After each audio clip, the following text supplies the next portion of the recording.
Hi, this is Roger. Thanks for dropping by. Sunday morning chat today is about nothing in particular. I'm going to wing it, make it up as I go along. What do you mean I always do that? Cheek. But had a nice meeting at Wessex yesterday. I did the ultimate in laziness because despite having plants that should have gone for people to look at least, if not in the competition, I just couldn't be bothered. And that happens sometimes. I was just talking to others about it, and they said, yeah, we do that sometimes too, so it's not just me. I just had one of those days where during the morning I was sort of getting geared up because it's an afternoon meeting, the Wessex one, Saturday afternoon. And as the morning progressed, I kept looking at things that I ought to be doing and didn't do any of them. I just had one of those days where nothing got done. It's definitely Dendrobium time in here now. It is in the main their time, so I'm going to have a look at a quick few of those. And up in the distance there, which you won't be able to see, I'm going to use the zoom. I don't do this very often. If I can work out which button it is. Deep down in the cattleyas, there's a splash of purple. Now I know what that is, and it's a plant I've been rescuing for 3 years, and it's just put out a single bloom on its latest growth. I'll have to move all the pots out of the way and get that down, which I'll have to put the camera down to do, which I'll do at the end. That I'm well pleased with. That was an awarded plant, and I haven't got a picture, and I keep wondering why the hell I've been trying to rescue that thing. And it was one of those that was in bloom when I got it, I think, and I didn't take a picture. And it's a very, very distant memory of a bloom that I thought was pretty special. So we'll get that out and have a look. It's only just opened, so it'll be nice and fresh. I did get given a little plant yesterday. It's a little Tolumnia species, a piece that broke off. Scandens. And I'll say it in all honesty, this has an awkward growth habit. Now, as we know with Tolumnias, their typical growth habit is incredibly short, tight rhizomes, which basically means the plants form a clump. This little beauty has rhizomes several inches long, so each little fan is several inches away from the previous one. And that's how it grows. It grows in amongst the twigs, in the sort of low bushes and things, and it spreads over the whole bush in time. It just keeps branching out in all directions, and as soon as it touches something, it grabs hold, and then it'll extend again. So accommodating this is going to be a right pain. The person I got this from, Lynn, she's got hers on like a long mount. And as she's sort of growing it along, and then back over the top, and then back over the top to try and keep it together, if you know what I mean. Now, my idea for that, because I don't really want that in here, my idea is to get a round mount, which will be to find a mount that's got a good curve on it, something like this. Yeah, well, that's not a good example. Trust me to pick up a duff one. But your normal cork bark shape is hollowed behind. There's one, yeah? Well, my idea is to get a piece like that, and then get another smaller piece like that, and wire them together to make a sort of round. And then I'm just going to train the plant round and round and round, so that eventually it should cover it. That's my theory anyway. But yeah, it's got a very strange growth habit. I used to have a Tolumnia species that was similar. I think it was Hawksiana or something, and that would have been classed as a large fan on that one. But when I had the bad scale attack on my Tolumnias, that little tiny species didn't survive. The scale, in comparison to the size of the fans, was large enough to just destroy their bases, so I lost that one. I don't lose many Tolumnias, but that scale attack lost me a few. A lot have been replaced. Now, the other day I had a look at Dendrobium fleckeri, and I said, we'll have a look at this as it's just opened, and you can all play the game of guessing what colour it turns, because it's quite a dramatic colour changer. This will probably go out of focus, but But it still hasn't finished the colour change. It opened a creamy white, well, sort of greeny creamy white.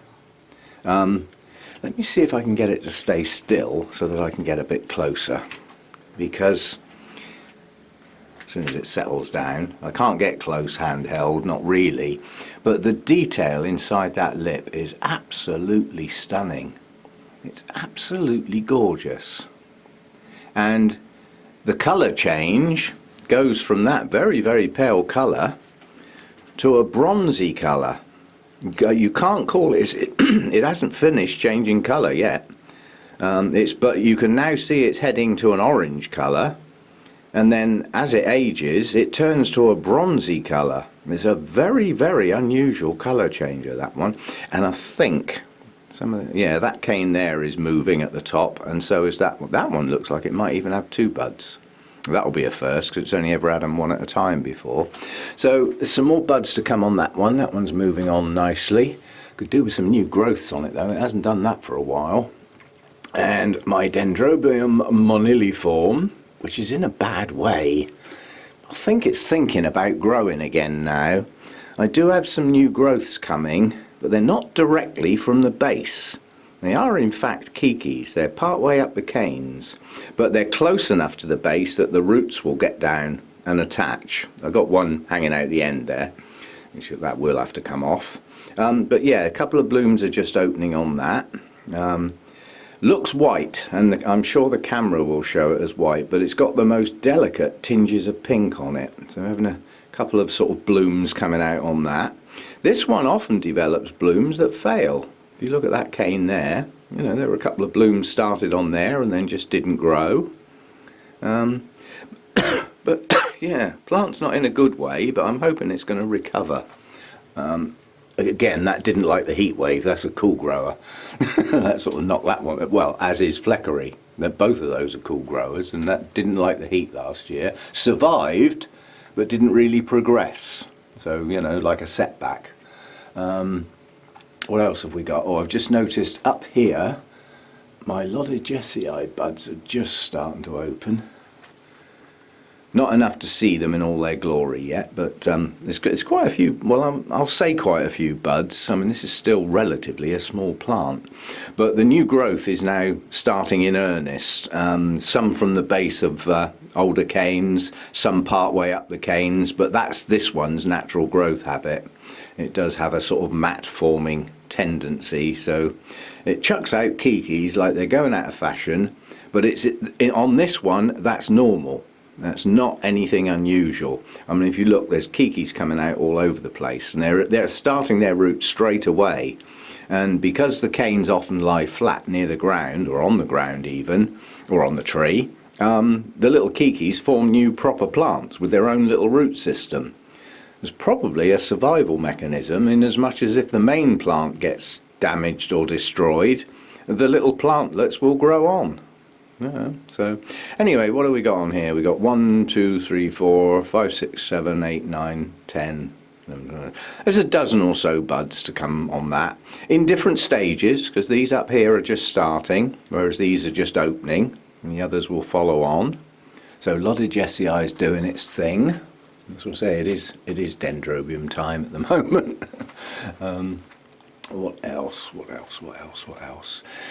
I'm going to show this in anticipation of something that I've never heard of before.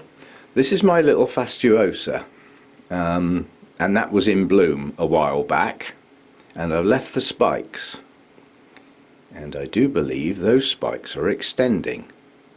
Now that is not normal for a vandaceous plant, and it's certainly never happened on this before. I wonder if at times I'd actually taken the spikes off a bit too quick. But they do look like those are new buds forming, so they're going to get left to see what happens. It'll probably just be a single bloom on each spike, but that's never happened before. Never heard of it before either, come to think of it. Right, what's been going on? I did a video with all the plants put to one side at the last main watering session for repotting purposes. They've now been done. The only three left to do are the 3 new Miltoniopsis, which I will do today. Not looking forward to that, but it's got to be done. So at the moment, plants are not where they should be, because having repotted them, they just got plonked in the first bit of space I came to. So some plants are not on the right shelves or anything.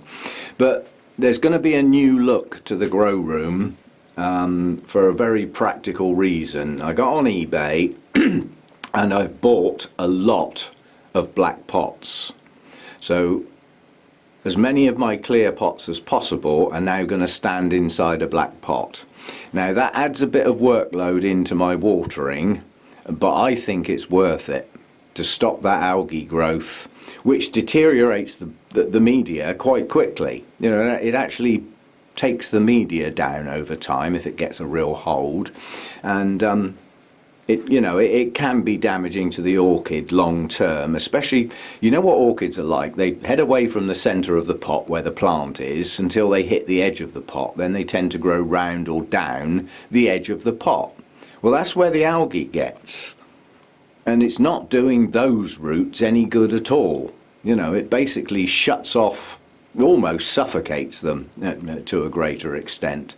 So I've got to try and stop it. So the grow room's going to look quite different with black pots everywhere, but we'll soon get used to it. You know, things change, and that's one thing I'm going to try. But as I said, it will be a little bit fiddly, because every time I water I'll have to take the pot out to see what's going on and then put it back in, you know, so it's a little bit of extra time, but I've allowed for that time indirectly, in as much as a lot of plants have been mounted recently that were in pots. So I've increased my workload on the mounts, but I must admit it's the workload I enjoy most. I like watering my mounts. You know, I enjoy taking them down, having a good look at them, you know, watering them, putting them somewhere to drip, you know, and then putting them back up and starting on another sort of rack. I enjoy that quite a lot. But we have moved a few things round. On the blooms front, there was something else. Oh yes, this real colour changing Tolumnia has just opened again. This is yet another branch on this spike. It just keeps going on. This is one that opens virtually pure yellow and then changes colour to have a nice orangey colour around the extremities, shall we say. So it's got a few more blooms to come, and then I think that spike better come off, and you know, we will get more. I mean, that's a good strong plant.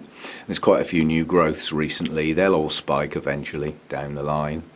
I mean, the best one I've had so far is this beauty here that's currently got 3 spikes, and that is a very attractive Tolumnia. It's not much of a colour changer, although what it does do is develop more enhanced veining in the pink, but it does tend to keep its colour mainly the same, as opposed to some of the others. But yeah, there's that cluster there, this cluster here, and another spike to come. So that's the first time I've ever had 3 spikes on a Tolumnia at the same time. And my species Europhila, which the plant is down here, the spike ends are up here, but it is finally starting to show signs of forming some buds. So those, I mean, this one here is nearly 2 feet long, and this one's a good 18 to 20 inches long. So the blooms end up an awful long way from the plant. In a cluster of plants, you'd have a job to work out which plant the blooms were associated with. Yeah, so there's a few Tolumnia things. This Farmeri Griffithianum cross came from Beatrix and Memoria Christa Erdmann, and she not only remembers it having a good pink tinge to it, but she also remembers last time it flowered for me, it had a good pink tinge to it, and yet this time it's opened white, which took the edge off my little thing about the cross being the other way round. As this is the other one. This is, as far as I know, an unregistered cross, and I think this is, well, it's the other way round anyway. I can't remember at this time of day, but they're both out together, and I was hoping to show the difference of the cross being the other way round, but it's let me down basically, because the one that should have had a nice pinky tinge this time hasn't. That could be the time of year, could be light levels, feed. There's all sorts of things that can affect coloration on blooms, providing deeper colours or paler colours depending on circumstances. So, but it's not going to play ball at the moment. They both come out virtually identical. I can't see any pink tinge on that at all. But two of us remember it having it, so it's not just me, which is good. I thought I was going flipping loopy there for a minute. Yeah, I may go loopy sometime. You'll have to keep your eye on me, and let me know. Yeah, and we all get older. This is both of my black hair types have just been repotted. I do believe this one's pushing a bud. I hope so. This one is not only pushing a bud, it's pushing out several. There's a nice little cluster there, and they've got some growing to do because those blooms are pretty big. So we've got that to come. Which way round is it? This one is Formidable, which is an infundibulum crossed with something I've forgotten, and this one is, as far as I know, an unnamed cross, but this is an infundibulum crossed with Lowii, and anything that's got infundibulum in it is going to be virtually pure, pristine white with orange or yellow in the lip and very large flowers. The flowers are impressive because if you took away the plant and just photographed the bloom, it looks very much like a cattleya. It's an unusual shaped dendrobium, but quite big. Oh, and my little Sideria japonica, which is now Phalaenopsis, I believe, that's just come into bloom. That's looking quite nice. That should be fragrant, but it's going to have a job in here, quite honestly, because it's got a lot of competition with the fragrance at the moment. Two of my most fragrant orchids are both in bloom at the same time at the moment, and they're competing. So this one's not going to get much of a look in. They're lovely, delicate little blooms. I mean, that's my only Phalaenopsis species, and I'd forgotten. It's actually attractive. You know, Phalaenopsis are not my favourites by any means, but that, for me, is a good spike. The previous spike didn't have as many buds as that. A couple of them blasted, and then it ended up doing the typical species Phalaenopsis thing, where it extends one bud at a time, and it just looks silly because you end up with a long spike with a single bloom on the end. Whereas at the moment, it looks quite nice. Quite a nice little bunch of blooms. Yeah. No fragrance at the moment, but it is early in the day, so we haven't got the brightest of light yet. If we're going to get any today, it looks like a dull day today. And yeah, that's about it. The Chrysotoxum ought to have gone out to play yesterday, really, but as long as these blooms aren't incredibly short-lived, which I don't think they are, I think they're like a 3-week jobby. By the time I get to the next meeting, which will be the Bournemouth Orchid Society, all of the buds will be open, so I may take that one out to play. If this one is still in bloom in 2 weeks' time, which I doubt, I'll take that one. But the one I'm looking forward to taking has just opened. And for depth of colour in a dendrobium, you'll have a job to beat that. These aren't fully open yet. They will go a little flatter as they open. This is only just opened. First blooms day before yesterday started to sort of crack open. That's looking good. That's Dendrobium nesta, which is an anosmum cross with something. Quite honestly, you can call it Fred if you like. With blooms like that, the name to me is unimportant. But the depth of colour in the lip is absolutely stunning. And the fragrance on that is powerful. This is not one of your get your nose right in it. This is one that can, put fragrance out over quite a large area. And it smells of freshly picked, slightly squashed raspberries. And I'm not arguing, that's what it smells like. It's absolutely gorgeous. And what an unusual smell for something to evolve a fragrance that is directly related to a fruit. And as I said, no mucking about. It's not a bit like raspberries. It smells of raspberries. If you've ever picked fresh raspberries off the bushes, you always get some on your fingers. That's what it smells like. It's absolutely gorgeous.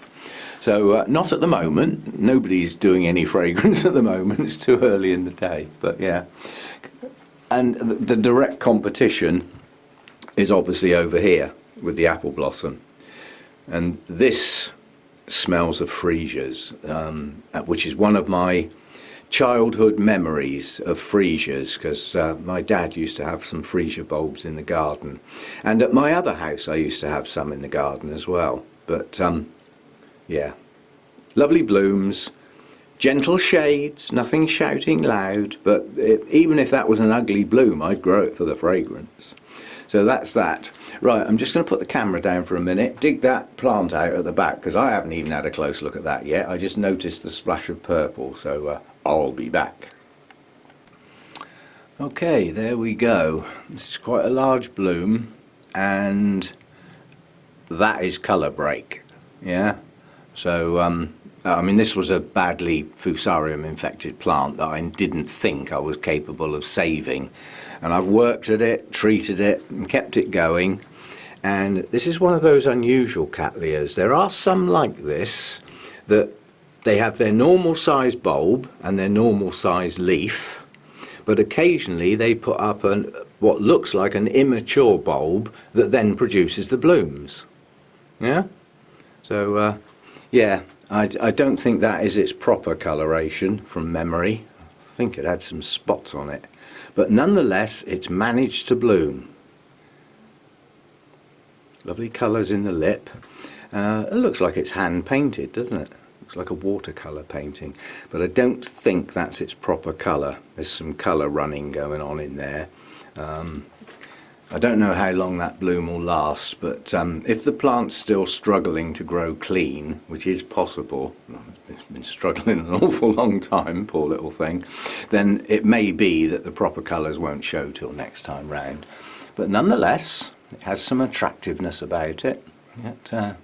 And the fact that I've managed to get it to grow a new growth that's actually managed to bloom is quite a plus for that particular plant.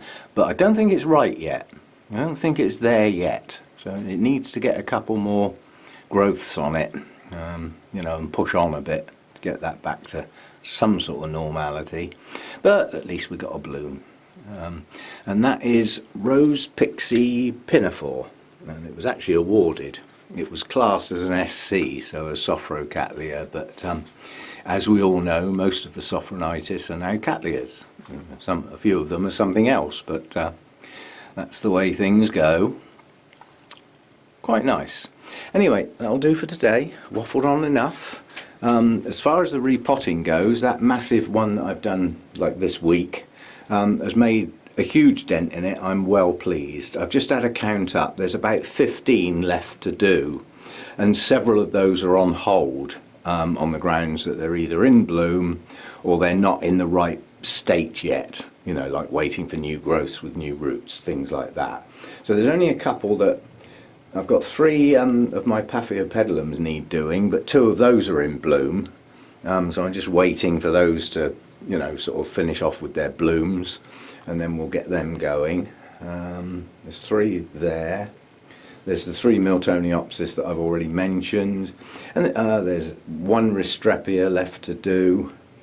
2 of my existing Miltoniopsis are going to get done. They haven't been in their pot a huge amount of time, but I've learnt my lesson with them. They come into the same category as the Paphiopedilums. An annual repot seems to keep them going a lot better and stronger than worrying about the root disturbance, if you see what I mean. There's a balancing act there. Worrying about root disturbance is one thing. Leaving stuff in the pot too long is a whole different ball game.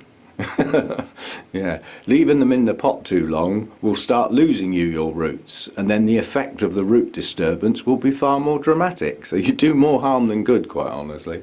I repotted my Psychopsis. That was very brave of me. So that's now got some fresh media. There were a few reasonable roots on that. I wouldn't say many, but some. The new growth's still looking quite nice, and so far, whoops, the bud is still progressing slowly but surely, so I don't think I'm going to lose that. But yeah, it's going to be black pot time soon, and it will be a different feel to the place out here with black pots everywhere, but I just feel that it's going to be better than looking at soggy green, you know. I mean, there's a classic example of one. That pot does not look nice, does it?